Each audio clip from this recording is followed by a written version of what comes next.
Planning, Module 2.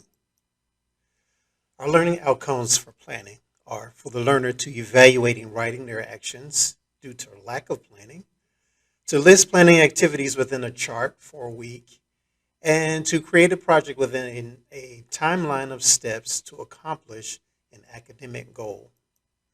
Now, when we discuss planning, we're talking about the ability to create a plan or set an action to reach a goal. Of course, it's in an academic setting, so therefore, we will start with a goal. Suppose we want to turn in an assignment that's rather lengthy, and we have to have somewhere we have to start, right?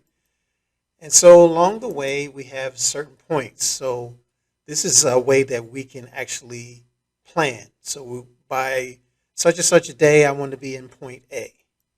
By the weekend, I want to be at point B. And then after the weekend, I'll be at point C to finally arrive at the information or the project that I need to turn in. So that's one way to look at planning. But planning is a skill. And one of the skills that if you're going to accomplish something, you're going to have to wonder or ask yourself, why do you want to accomplish it? And then how do you get from, as we showed before, how do you get from start to finish? And then what is needed to complete the task? If you have all these things ahead of time, why? And why do you want to finish? And how do you get there? And all the information and the resource in front of you, it makes trying to reach your goal through planning that much more easier. And then also, what would be the outcome of the reward as you're planning and completing the task? There's a reward for it, right? A positive outcome.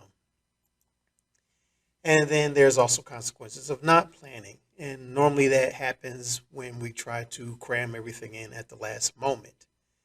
And we know what that's like.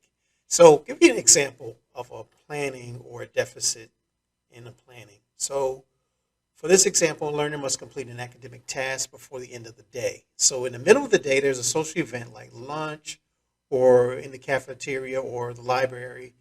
So if the student was not able to complete the task without numerous prompts, one can assume that maybe there was not a clear goal on what must be done at the end of the day. There was too much time during the social period that caused the student to lose track of time. These are all this could happen. The learner lacks the skill to be able to complete the task and must be prompted at the start, must be prompted during, and at the completion of each task.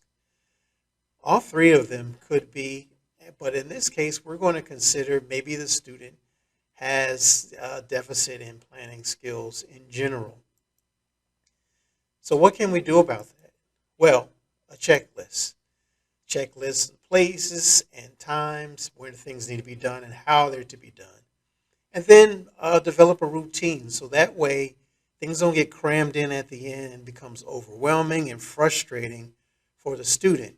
So developing a routine with a checklist of places and times where things can be done in a timely manner and without being overwhelmed.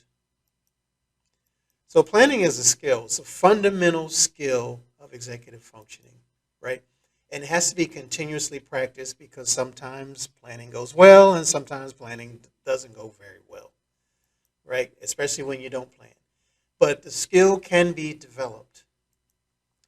And not developing the skill will have a constant uh, frustration and constantly leaning upon others in some cases to get things done where planning could have played a major role in the success of this individual, the learner, the student, as far as academics are concerned.